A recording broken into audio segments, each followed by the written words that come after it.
Welcome to மீனாவின் கைமணம். இன்றைக்கி breakfast recipe சப்பாத்தியும் கூட பூரியும் பண்ணியிருந்தேன் குழந்தைங்களுக்காண்டி.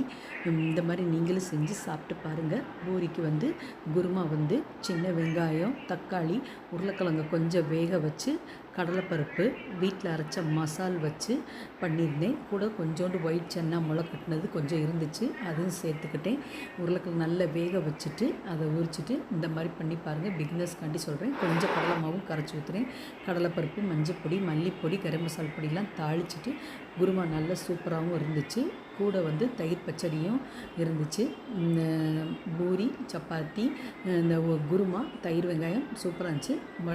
மத்தியானம் லஞ்சுக்கு 1 டம்ளர் அரிசியில் 1/4 டம்ளர் உளுந்து, கருப்பு உளுந்தை நல்லா வாஷ் பண்ணிவிட்டு லேசாக வறுத்துட்டு இந்த மாதிரி பூண்டு, ஜீரகம், வெந்தயம், பெருங்காயத்தூள் சேர்த்துக்கோங்க. கருவேப்பிலை இருந்தாலும் சேர்த்துக்கோங்க.